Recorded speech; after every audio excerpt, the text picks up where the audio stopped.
Do you need a new prescription, Ebbers? This is in the way. You're reading that phone so close to your eyeballs. You could just make the text bigger, can't you, on the phone? It's font size. Yeah. There's a setting you can put on there. Old man setting. Yeah. Are you booking your next holiday? Flipping it, you're on more holidays than you are at work. At Well, the moment. because you and a friend have recently had a weekend to bone. Correct. and it was really, it was wetter than we thought it was going to be. But actually, when you're walking the Burgundian hills, you can get away with it. I have not been here for a few weeks. What are you talking about? Well, where have you been? Doesn't matter. It's a long story. Not having as much fun as Ebbers. No, Evidently. Yeah, no, I got the train to Bone. This is a place. It's a place, yes. in France. Baz, It's in Burgundy. Baz, we had a whole week leading up to this. It's where been everyone's amazing. Like, what are you doing this weekend? I'm going to Bone. I'm going to Bone. Has everybody heard? But did you have a nice time? It was lovely. The food, the wine, very classic. What was the best thing you ate? Beef bourguignon, like very classic. Burgundian. Had some incredible desserts, actually, just like creme brulees. Escargot to start, like all very, very classic. The cliches, French. Yeah. good. Yeah. Sometimes it's nice to do the cliches. I know that sounds weird. To see how they're supposed to taste. Yeah, exactly. Yeah.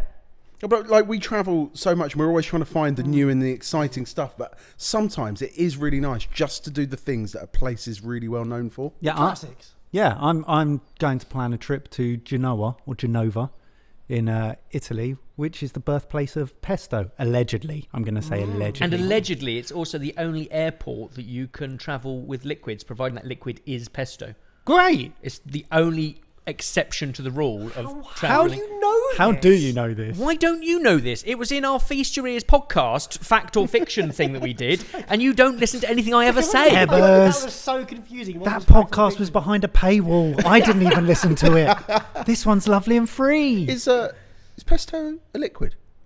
Well, it depends on, How much yes. oil you add, I guess. Yeah, but does that mean that there are some pestos you can take through an airport and some that you can't?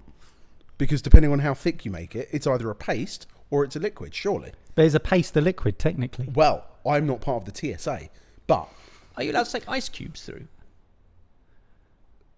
these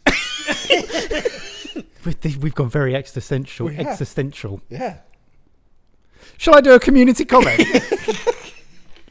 So, off the back of Baz's amazing takeaway failure, Oh, yeah. where he melted his nan's oven, we asked you guys for your kitchen horror stories, and I've got a great one here from Alex Tom. So, settle in, boys. Mm-hmm. One January, a few years ago, I needed to move abruptly to take up a job in a new town. My girlfriend's pal had just had a big breakup, in brackets, sad, and needed to sublet a room, in brackets, good.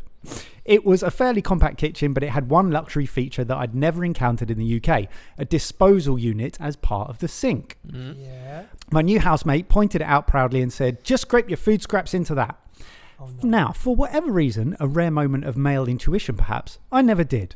6 months pass, my housemate moves out, my girlfriend moves in. In the high summer heat, the disposal unit began to reek. I found the instruction manual and discovered my former housemate had been skipping an important step, turning it on. The unit was now too clogged to work, and months of food scraps have been scraped into the disposal and were percolating into a fragrant sludge.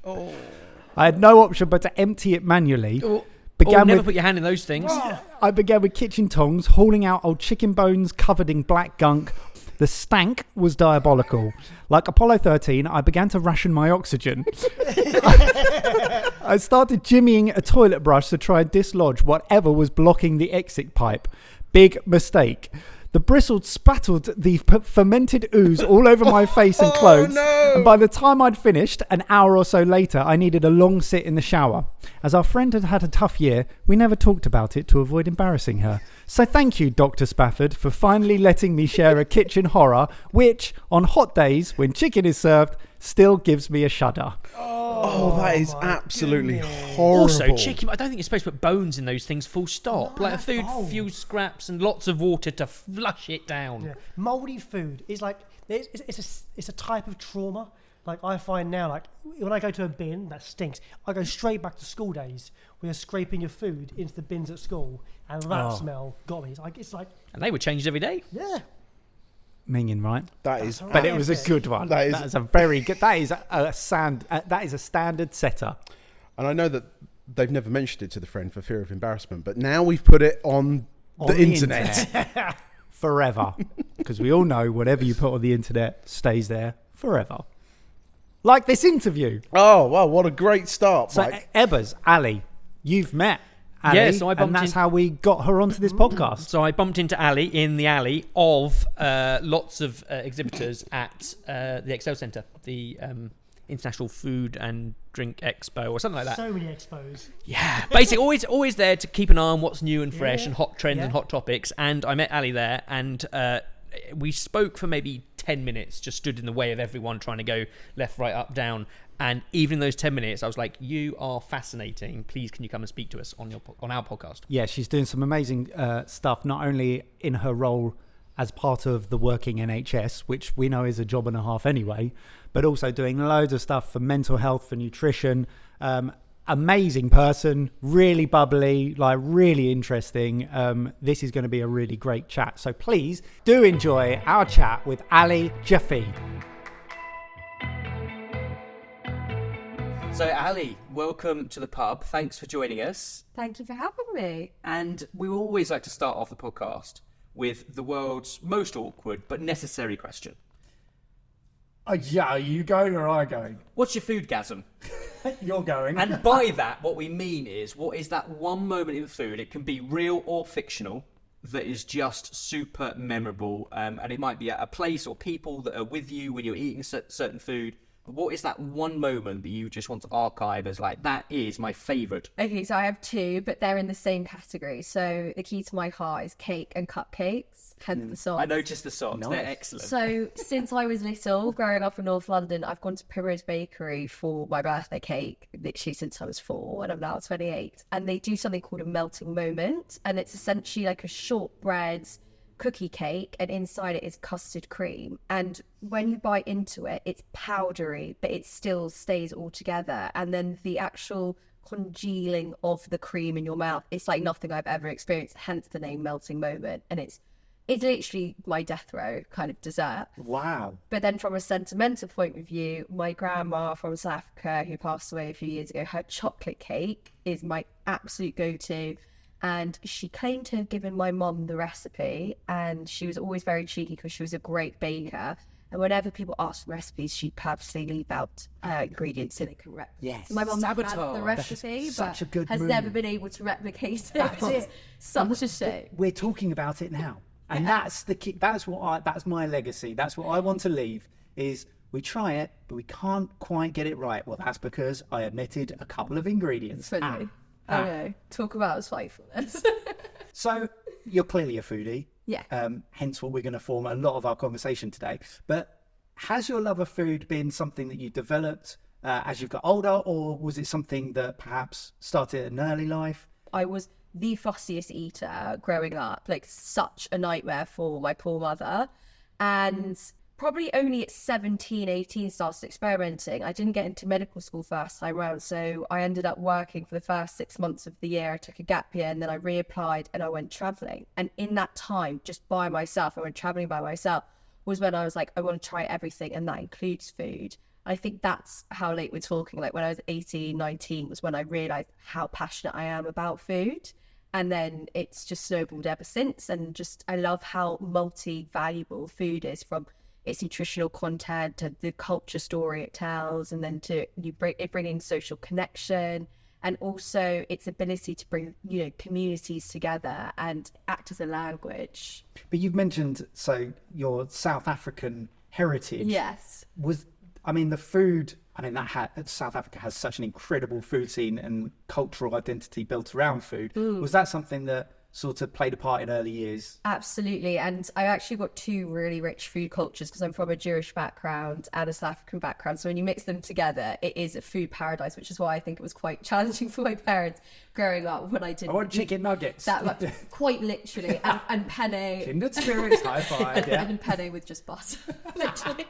And then my mum's always been veggie and my dad's like a kind of carnivore. So they always were trying to get me to eat both things from each category. And I was just beige food, please, until I discovered my love for vegetables, thanks to my mother. But yeah, I grew up with having a braai every summer when the English weather permitted. And for those that don't know, a braai is a barbecue. Yeah. And It's a ritual. Like, it's amazing. Yeah, it's amazing. And it's just such a wonderful getting together as well, because it's like literal autopilot. The sun's out, let's do a braai. And it's, you know, fish, veggies, aubergine on there. Like, we make it so tasty.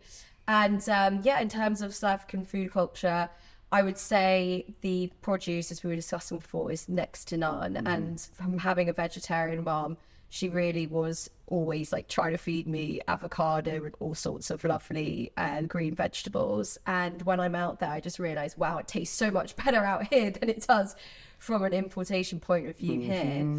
And yeah, not to say that can't leave it out, the sweet treats out there are next to none. Cadbury's taste completely different. What? In what way? It's just next level, I think, because different milk, you know, different milk powders and things like that. It's amazing. They've got something called Top Deck, which is my favourite chocolate, which is milk, is a Top Deck Cadbury bar, milk chocolate on the bottom and then white chocolate on top. That sounds insane. Yeah, We need to hunt those down. it's honestly amazing. So it sounds like that food love was dormant. It was there until you went travelling. Where did you travel to that sticks out as being like, this was a food moment when you travelled? It was Australia.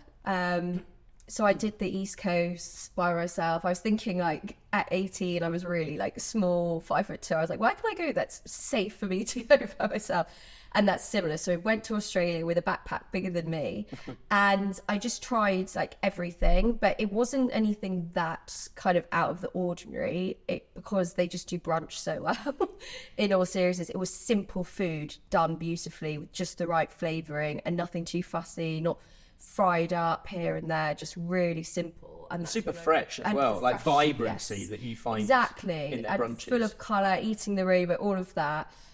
Quite basic, I guess. But the brunch scene really lit me up. And and I guess from the Jewish culture perspective as well, I always appreciated Jewish food. So every Friday night when I'm having dinner at my parents', we have special bread called challah. Is that still a regular thing that you do? Yeah, You every still Friday get- night, Oh, and you that is say a prayer on amazing. it, and it's really special. And we're coming up to Passover now, Pesach, and that's when you take out all the kind of wheat and anything that rises from your diet.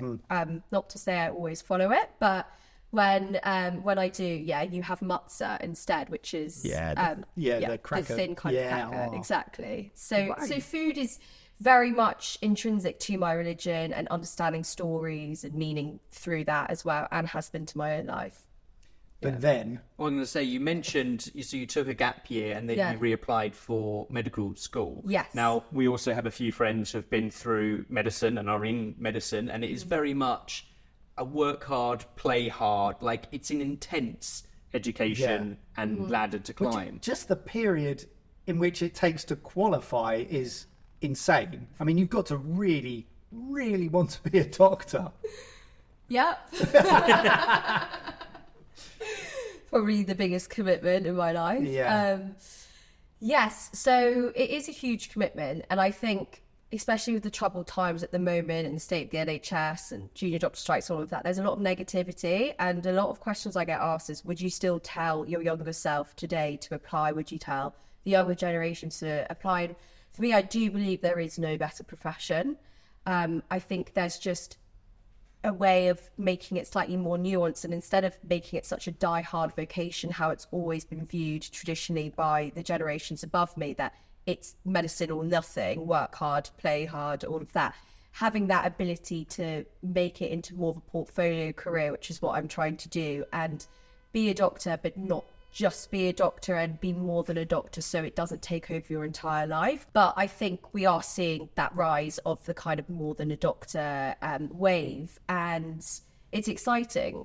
doctors on MasterChef. Like there's doctors doing loads of different things. There's a real public need for Yeah. that sort of accessibility, that information. And I mean, just to go through a few of the things that you're doing at the moment, but all of these types of things that you're now involved in and those sort of vocational areas that you're also mentioning, when did that sort of come about? Was that moment in COVID a real turning point or a real breaking point for sort of something beautiful to come out of that? I don't know how much COVID changed my track, because I feel like I'd already started on that journey before COVID.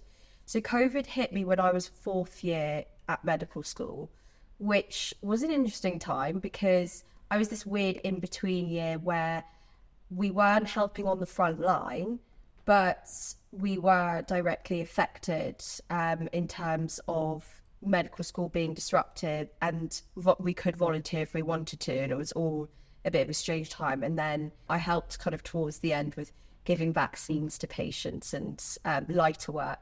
And I'd say I'd started on the journey of kind of entrepreneurship and innovation within healthcare before COVID. And then from the mental health point of view, even my lived experience of clinical depression, which I'm very open about, happened before COVID. So actually when COVID came, I felt quite lucky that it was such an uncertain time, but because I'd had my own lived experience of mental illness and really breaking down, I had quite a lot of coping skills that I'd learned to deal with COVID and be able to support those around me who were really finding that uncertainty quite challenging.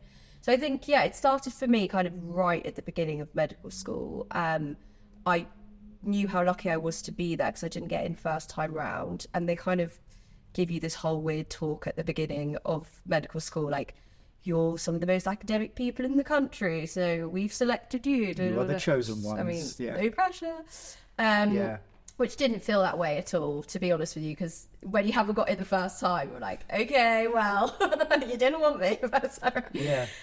Anyways, when I started, I realised I'm so lucky to be here. I don't know where it came from, but I had this real drive to not kind of just learn to be a doctor, but learn how to change the system as well, to better it. And that's when I started to really notice what the inadequacies were and where the gaps were for improvements. And that's where NutriTank essentially was formed. Yeah, let's talk about that. That's been a big focus, sort of nutrition.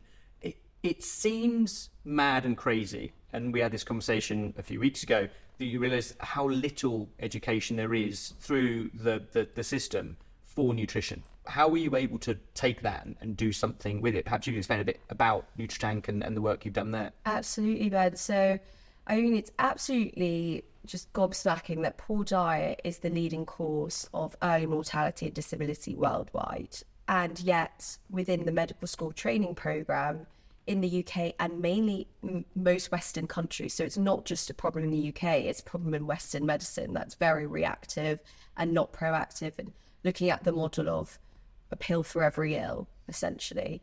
And it's just gobsmacking that with these stats and with all these deaths and disabilities and people having to go out of work because of whatever their chronic condition is, that we aren't actually taught how can we effectively advise patients to alter their diet and lifestyle.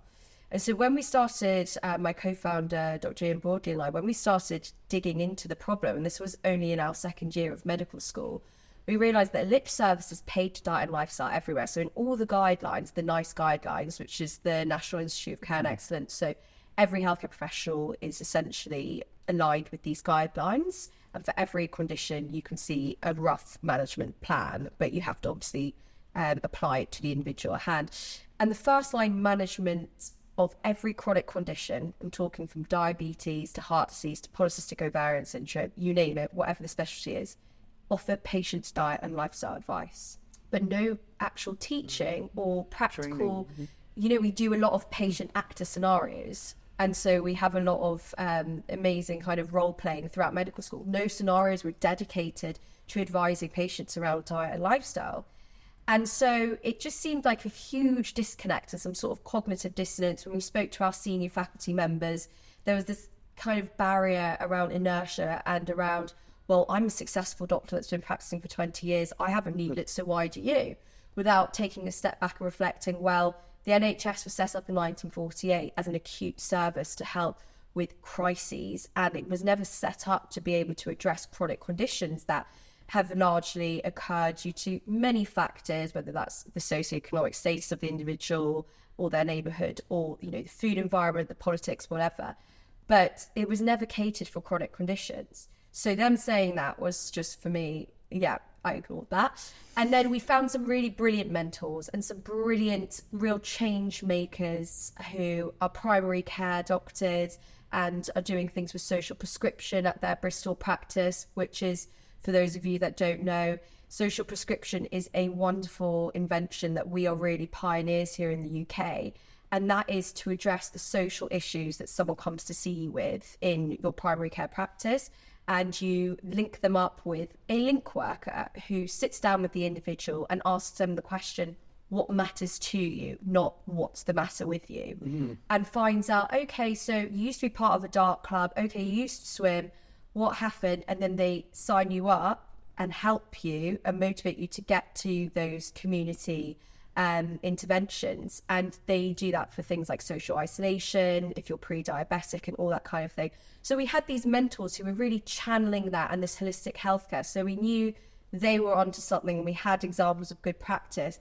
And we thought, as millennials, what's the best way to start a movement and disrupt things? So we got onto social media and we just started chatting away about it.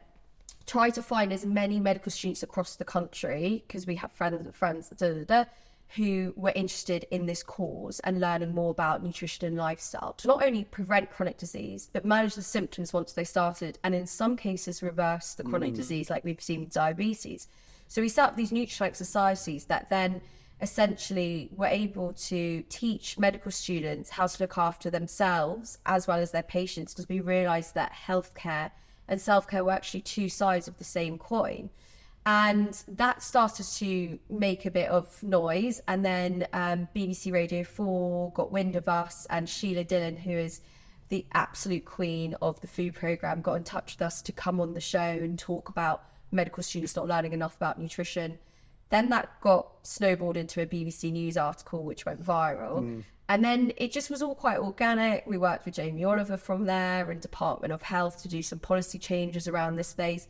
And eventually we were able to work with loads of other collaborators to launch a gold standard curriculum for medical students. And that's in place now then? Or... That's in place now. Wow. Yeah, which is really exciting. Congratulations. 'Cause making change is so much harder than talking about change. You can get together and talk about the problems, but actually being able to deliver something that begins to shift the dial. I like the fact that you brushed over, some policy changes. That is mad. Yeah, right? it was quite mad, but I will big up Jo here. He has a brilliant public health campaigns team. So he essentially facilitated that. We went on his Channel 4 show, Jamie and Jimmy's Friday Night Feast. He came with his whole production team to Bristol University. It was the wildest experience of my life to be on the physics squad with Jamie Oliver and Jimmy, just filming and just like cooking. He usually does per season a campaign. He decided he wanted to do a campaign nutrition for medics and work with us. And through that, and through, stand on the shoulders of giants, through that, we got a meeting with Department of Health and worked with his team to get a clause added to the NHS 2019 long-term plan with a greater commitment to nutrition education for frontline staff. Mouthful, but it wasn't all us, essentially. But it is a testament to the people involved that move it are people who holistically believe that change needs to happen, and you have to be passionate, and you have to drive, you have to go out of your way to actually do something rather than just follow what always has been. Yeah, and that's absolutely the case with so much in healthcare. You follow the status quo, and I'm obviously very interested in mental health and talking about lived experience, and that 10, 15 years ago was never done. A doctor to come and say, I'm a doctor and a patient, I live with clinical depression, that would never happen because the status quo was bury it under the carpet and suppress. There's an us and a them. Doctors can't be patients. But I do believe, and maybe it is just part of the generation that I'm in, that you can change that status quo for the better, but obviously you can't do it alone. You have to have a whole community as well. Yeah, it certainly feels like a shift between, this is the gold standard up here, I must adhere to this, to actually let's talk about other people having similar issues, to issues that I myself may be going through, and then actually there is light, there is help, there is support, there is understanding, and I can get through this also. I mean, you touched upon some of your mental health struggles. I mean, how has that influenced sort of what you've been doing recently and the journey from here, and some of the work you're doing in and around that? Sure. So I'm really pleased to be starting in psychiatry in a few months' time. So that will be my specialty training program, and it's 6 years to become a consultant. But hey ho, like I said, long-term commitment. I've done this already. 10 years since medical school foundation program. What's an extra 6? What's an extra 6? So for me, I've always wanted to be a psychiatrist, even before I wanted to be a doctor. I just knew I wanted to work with people with mental illness from about 13, 14, and then realised what the path looked like to go on to do that. Very early on, I was exposed to mental illness and suicide and became very curious about it. So my maternal grandfather, so my mom's dad, he unfortunately took his own life when I was 2 weeks old, and he was a doctor in South Africa.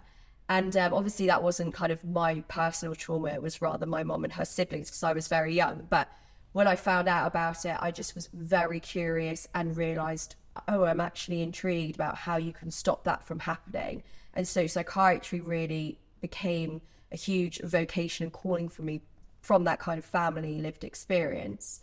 And then I just kind of have always worked towards that. And what was really challenging was when I became mentally unwell, halfway through medical school, I started questioning myself altogether. I was like, how can I be a doctor that wants to look after other people's minds, but I have an issue with my own? And all that questioning and self-doubt and self-shame of not being able to kind of admit to having a mental health issue. It took me so long to go see my GP.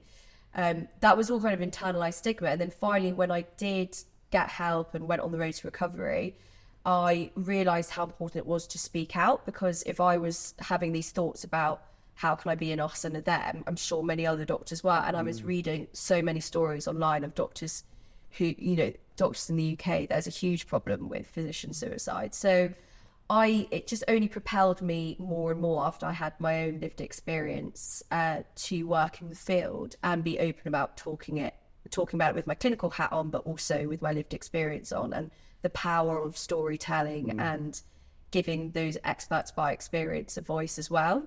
Yeah, it's an amazing story. I mean, I feel like over the years, and we've been doing what we've been doing for over 10 years, and talking about food and scratch cooking and how food and cooking at home can unlock all sorts of things, not just nutrition, but a sort of routine and like purpose. And I mean, you mentioned that how sometimes food can almost act as medicine and Absolutely. Not just heal, but almost reverse syndromes. I don't know how much it can play as a preventative thing rather than a reactive thing, but what's your kind of philosophy? It's one thing that we've always been cautious never to talk about food as medicine because we're not qualified, but in your realm as a doctor, what's been your experience of kind of food as medicine?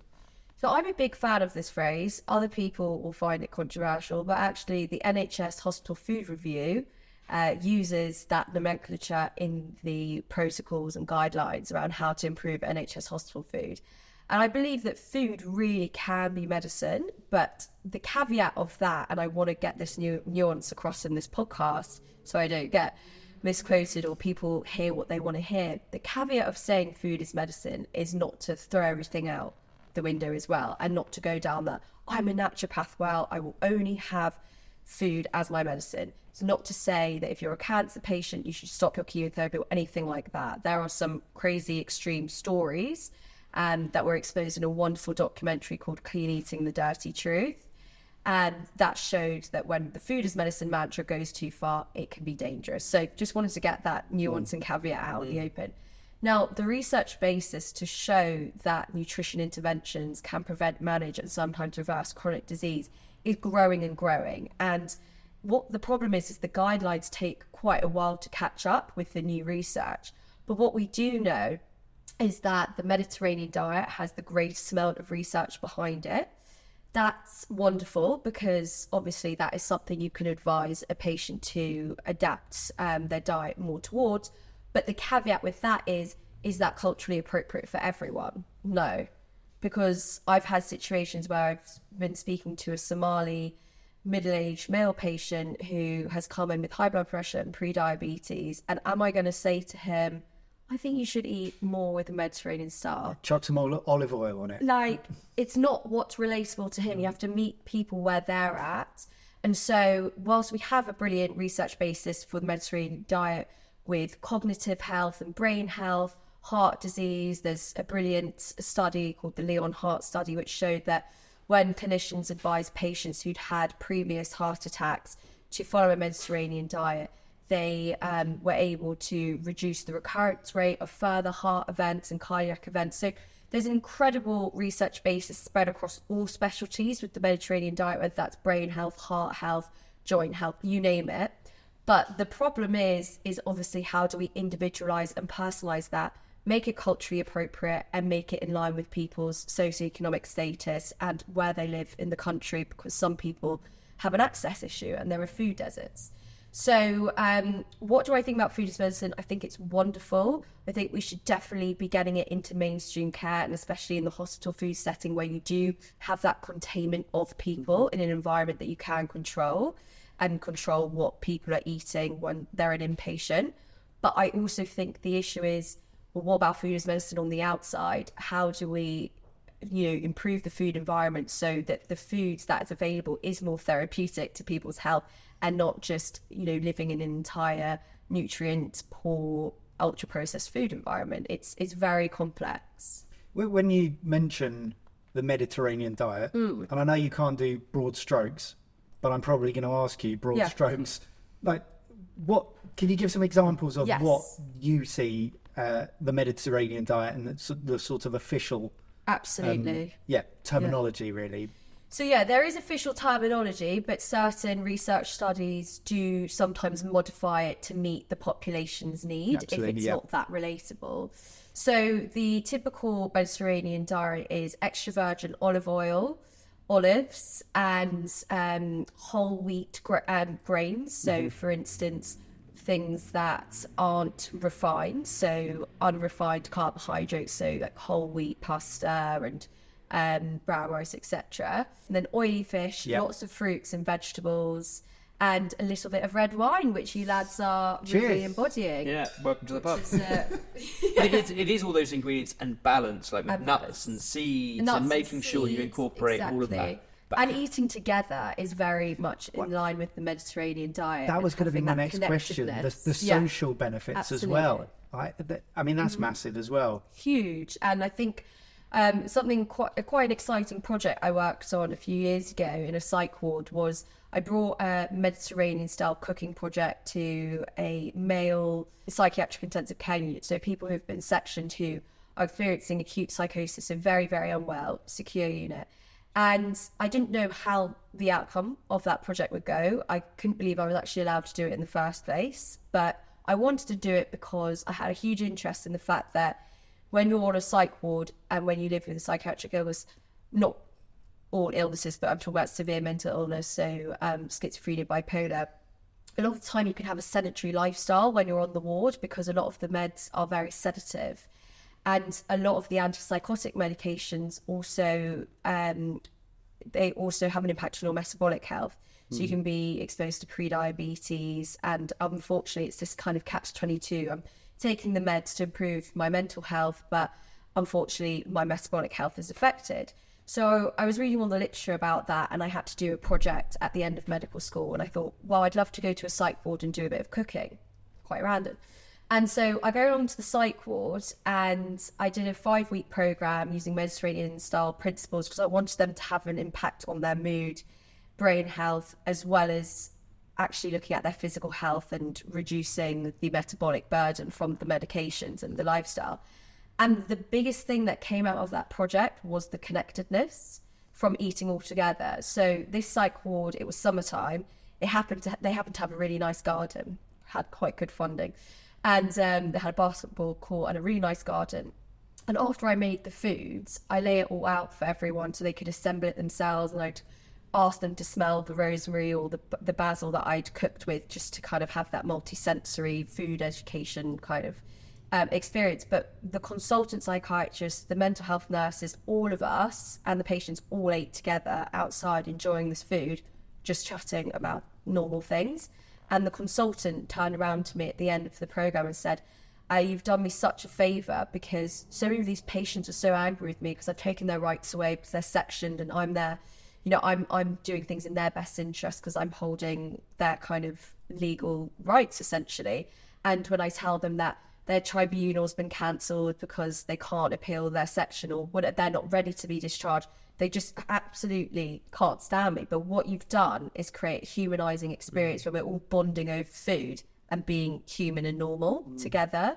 And that was, I mean, whilst I did it from a kind of brain health perspective of wanting to like get healthier eating practices implemented, which did happen, you know, they switched out refined carbohydrates. They, you know, they switched out white pasta for brown pasta, white rice for brown rice, to just up that fibre content, which our gut so loves and in turn affects our brain health.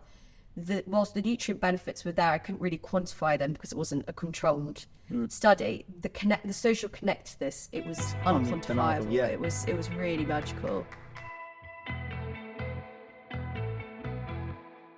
You mentioned earlier about self-care and how important that is, and I always think it's not just in medicine, but in all sorts of industries where you're battling with shift work and irregular hours and really intense work as well. And I think hospitals probably aren't the best places in terms of getting access to good, fresh food. But how, as doctors, do you, or perhaps just personally yourself, how do you make sure that you look after your own diet in a really busy, hectic, shift-based sort of week? Such a good question, and it's actually quite interesting. I feel like chefs and doctors are similar in the sense that the self-care can sometimes fall down as you're giving and giving. You spend your whole career looking after other people, hospitality Absolutely. and medicine, and you forget to look after... Well, you don't have time. We don't have time. You're exhausted, and it's the end of a long day. Yeah, like I was. And money is always tight. Yeah. Yeah, I'm going to answer your question, but I will just say I've just finished The Bear, and Oh, wow. and watching the stress and the noises and all the multi-sensory, I was like, wow, this could be A&E. It was literally, the parallels were so fitting. And obviously I know that chefs have a huge issue around burnout, mental health issues, addiction issues, very similar in a sense to the pressure, well, not similar pressures, but very similar manifestations in terms of negative coping mechanisms as doctors and other frontline staff. I just find that really fascinating. But from the self-care front, so what I would say is I have my own individual lifestyle habits that I've trained myself to have because I've seen the benefits. And whilst they're all brilliant, I would say I'm very disappointed with my workplace environment in allowing me to make these habits easier and not just relying on me as the individual. So me as the individual, I feel like I'm very passionate about mental fitness and my physical health. So I do meal prep and I do eat very well most of the time, like in an 80-20 type pattern. And so I bring good food to work. Now, if I was in a situation, which has happened to me before, where I'm on back-to-back nights and I've just not had the energy to meal prep and I wanted to have something at my hospital out of hours, so during nights or on call at the weekend, my hospital would very much not provide me with that. I would be left with biscuits, some maybe toast from the patient kitchen or a vending machine because the canteen's shut. And to be honest, even if the canteen was open, I really don't see a lot of nutritious food in my hospital canteen. So how do you look after yourself when the environment isn't there to support you? And I think for me, this comes down to healthcare workers not being valued enough, and also comes down to the issue of food being part of hospitality, but not a therapeutic side of health. So if you look at it from the patient perspective, in the hospital, there are loads of different facility management companies, ISS, Compass, Alexa, whatever. They get these contracts to supply hospital food, the vending machines, etc.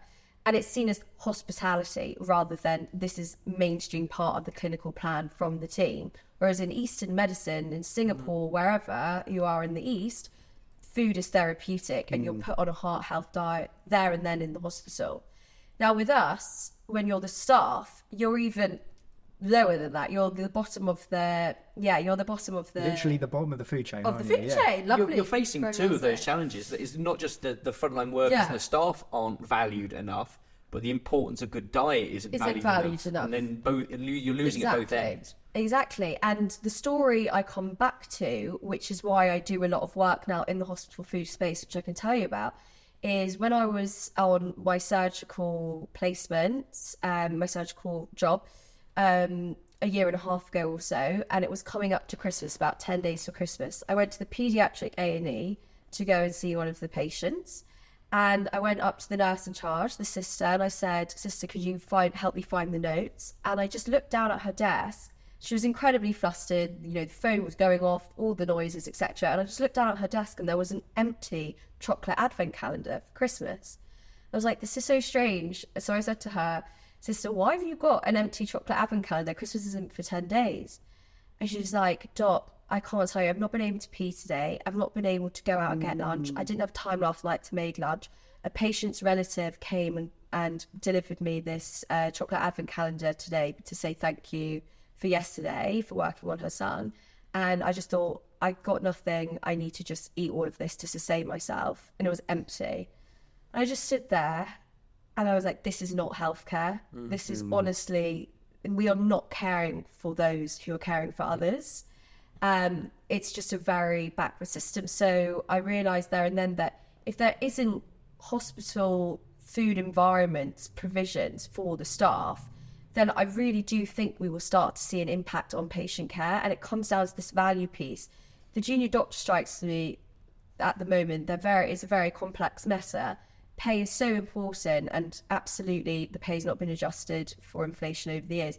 But it comes down to me around an overall value piece that healthcare workers aren't valued enough. We clapped in the NHS during COVID. Then what happened? There was no mental health support really across the board. There was obviously brilliant charities and there's brilliant programs, but in terms of to actually deal with the volumes, there wasn't enough. And hospital food for staff, it's never even been thought about. And so they're left with vending machines, ultra processed food, and ultimately that won't make you productive and feed your brain, and potentially could make you more reactive. Obviously these are all hypotheses, but I've seen it in terms of anecdotal evidence.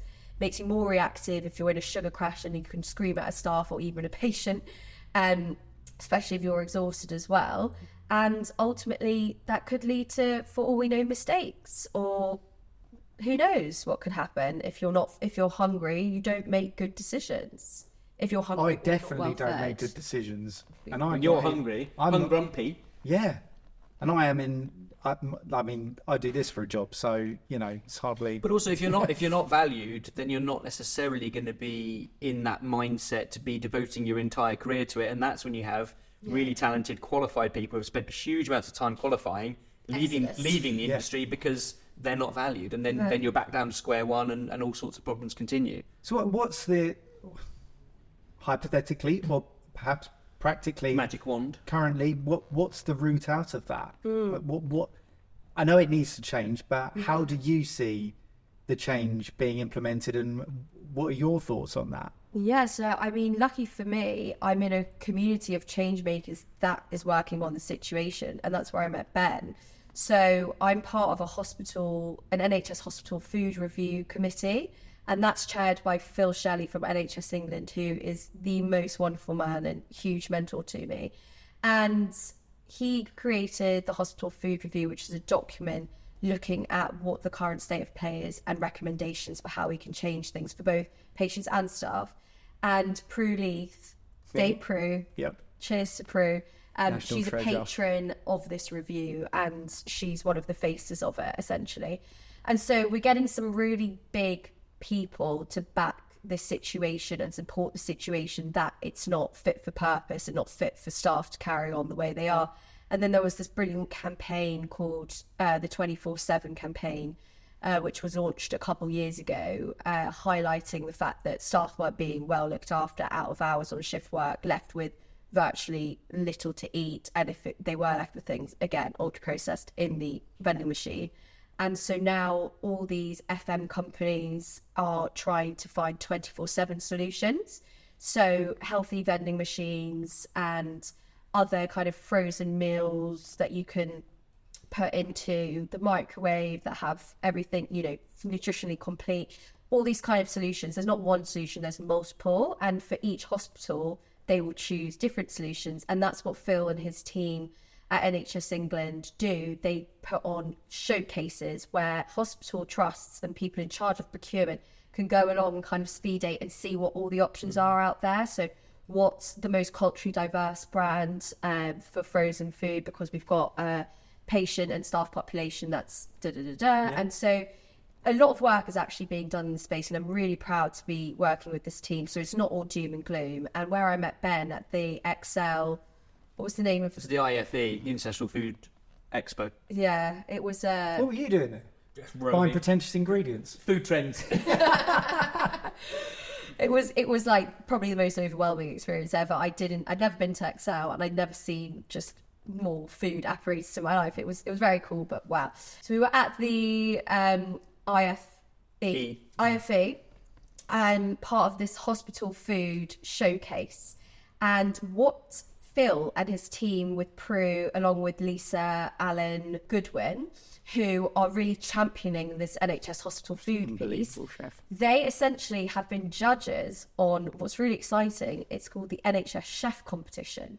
So not only are we looking at the situation of how can we provide more for staff in a 24/7 solution, but we're looking at how can we empower chefs to make the food in the canteens healthier. That's amazing. But at a lower cost. So Lisa Allen Goodwin was the chief judge at this year's NHS Hospital Chef Competition.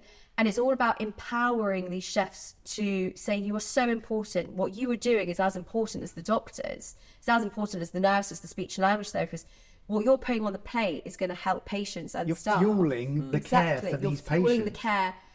You're fueling the carers to care, essentially. Yeah. The result of that is also they're trying to go into schools and catering colleges and show the power of working in hospitality within healthcare.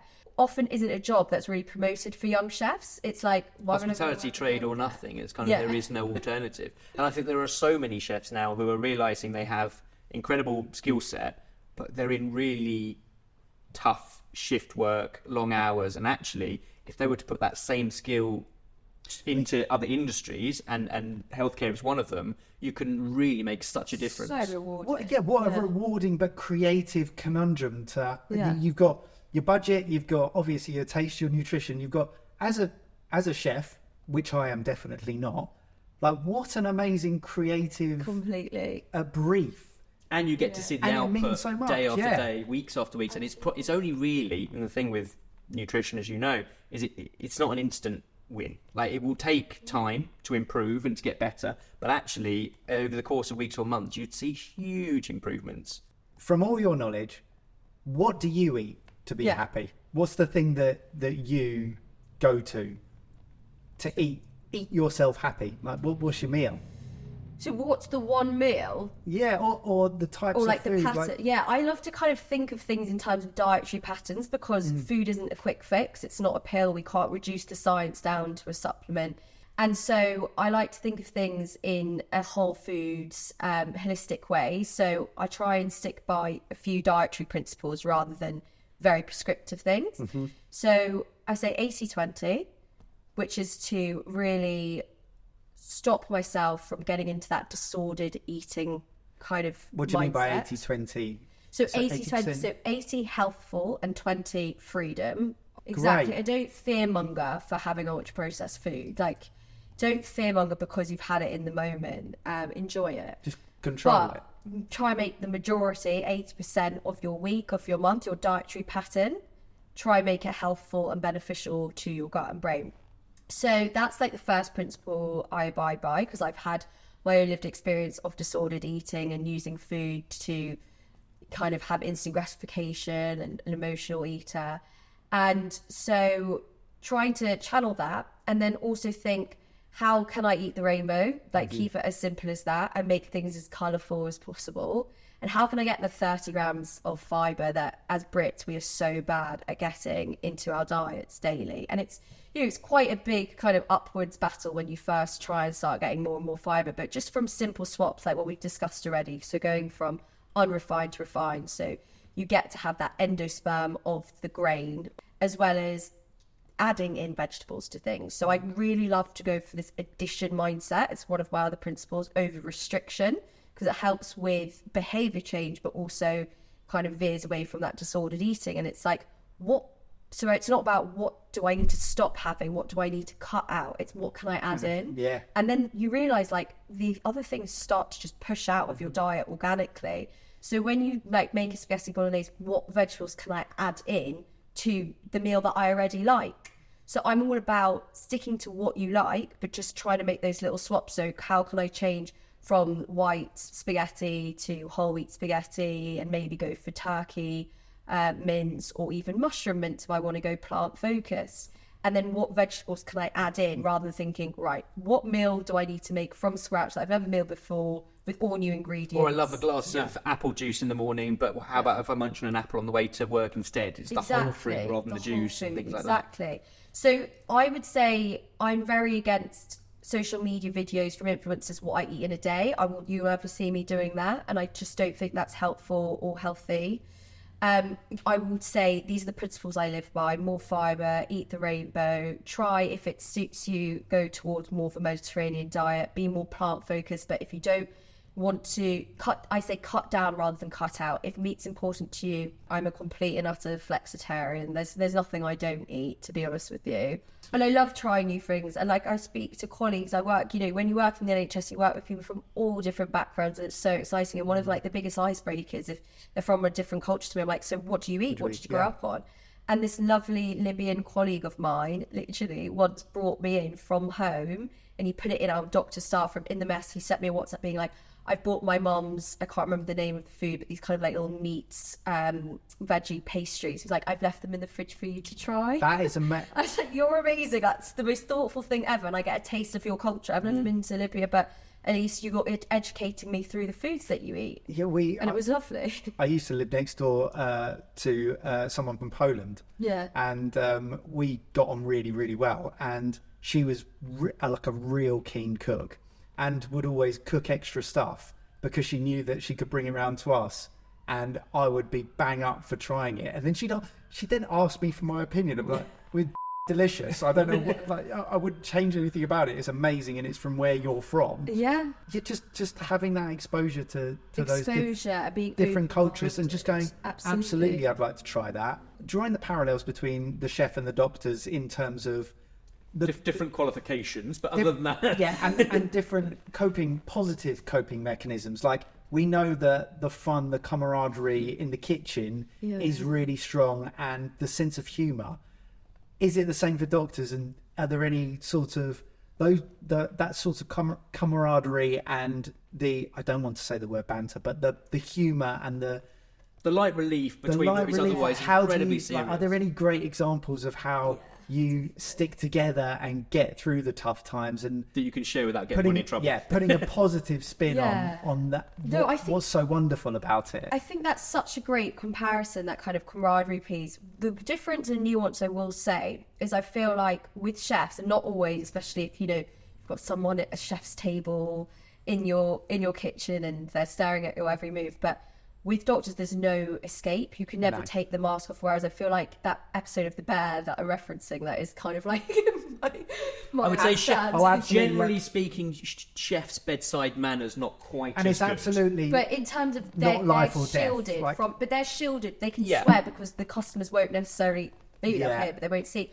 Whereas even within the doctor's office on the ward, the door is often always open. So I feel like I always feel like. Always guarded. I'm always guarded, and I'm always aware of what I say, especially patient confidentiality and things like that, because you don't really, unless you go to the doctor's mess, so out of the ward, you don't really have that kind of divide where you can just be yourself kind of thing.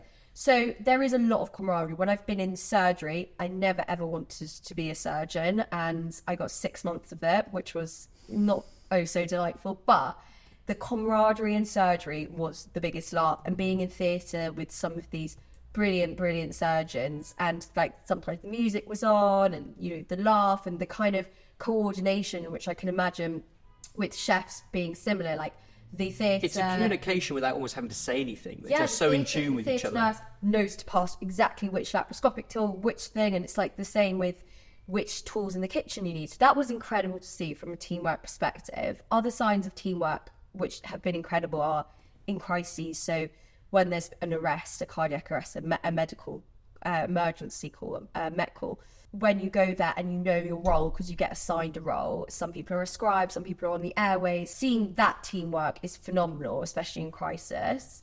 And there is a lot of banter and a lot of good humour, but at the same time, I feel like because it's so pressured as a service, some of that gets squeezed out. And you can't necessarily talk about it with your partner or family, or, you know, you've got little ones to look after at home, because you have to leave it in the hospital and they won't necessarily relate to it. So you've only got your comrades, your fellow colleagues who are going through it with you to talk about it, but the space isn't always there.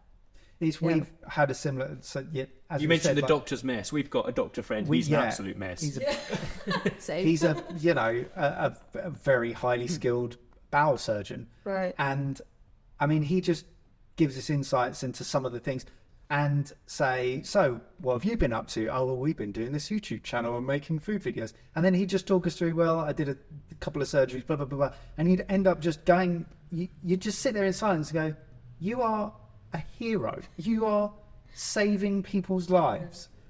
And it's something that's, sometimes you just think, you don't give enough thought to you guys on the front line. Actually, it's just unbelievable that you guys do what you do. Yeah, I feel very grateful to be part of the profession, truly, and I just only want the best for the healthcare system. I think it's important to call things out, but I also have a lot of gratitude to be in a role where I'm looking after some of the most vulnerable people, and you're there to hold their hand and actually try and find a solution, or just move them on to the next step if there is no cure or solution. And it's incredibly privileging. I feel very grateful to be in this profession. And you know, bowel surgeons have a laugh. They fish out a lot of things from different... We've heard. Yeah. We've that was seen some images. Sense of humour.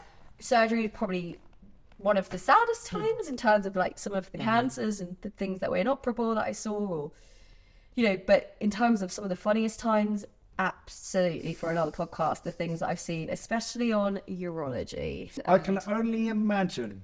You actually can't imagine. I can't? No. Okay, well, after we stop rolling, fill me in. No. Yeah. Wrong phrase. Oh, gosh.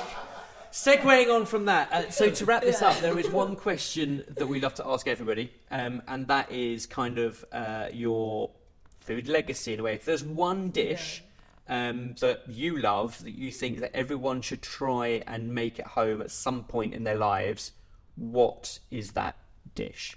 I think for me, it's making pasta from scratch. Yeah. It's one of the best experiences ever, and I learned the skill and I still use the skill, and I find it incredibly mindful and therapeutic, the actual rolling of the dough. And I don't use one of those, what's the professional...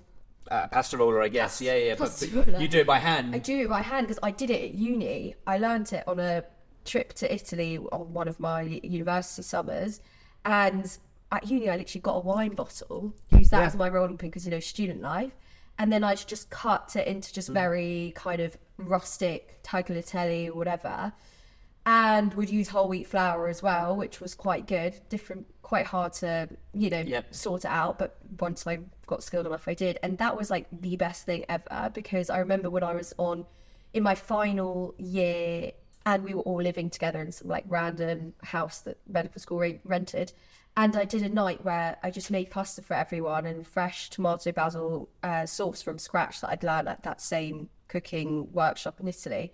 And just the joy that it brought, and everyone was just watching. I was like, you roll this, and it was just like this teamwork. And but the texture, I feel like I really like multi-sensory things. So whenever it comes to making it, I do lots of sort of dough-based things. Just the feel of Knead the it flour out, of let it of out, stuff. get out your anger. It's so true. I was reading So something only the therapeutic. weekend. I don't know how much truth there is to it, but the very act of doing things with our hands literally triggers kind of happy endorphins and like just puts you. So it is almost the therapy of making the pasta, kneading the bread, rolling out pastry, making dumplings. The second part of the joy comes, as you say, when people taste it and eat it and sit around a table together. Absolutely. And there is so much evidence around that. And for instance, with anxiety, a lot of the guidance when you look at anxiety charities and mental health charities, if you're in an acute state of fight or flight, they say that touch can be a really good kind of regulator. So whether that's if you have a furry friend or you can hug someone nearby, or just holding on to a blanket, a cushion, and just engaging with that sense of touch can really help regulate your nervous system and get you into that more rest and digest, calmer state of mind. So yeah, I feel like cooking is very therapeutic. And so not only do we need to bring it back in the schools just so people know where their food comes from a nutrition point of view, a sustainability point of view, connected with nature, but it's also probably really good for like the naughty kids that as a way to regulate their behavior. I'm sure and they get something out of it. Yeah. There's a reward at the end. And a fairly instant gratification in that. For sure. So yeah, I think for me that's probably one of my favourite things I've ever learned to cook. And my partner and I, we do that at home, and he's celiac, so oh gosh, it's a nightmare with gluten-free dough. I find that actually very hard because it crumbles, but try and make do. And I actually taught that dish to some of the patients on the psych ward that were well enough, who were about to be discharged, to be in the kitchen with me with all the knives and things like that. And they rolled the dough, and that was a really special experience that I was able to do that with patients that had just been in like the worst throes of psychosis and worst time of their life, and they were able to just roll out the dough with me and they cut the spaghetti. What an amazing answer. That is a great answer, yeah. Thank you so much, Thank you. Ellie, for sharing all of that. So much. It's been amazing. It's been amazing to catch up with This you. has been awesome. Thank you.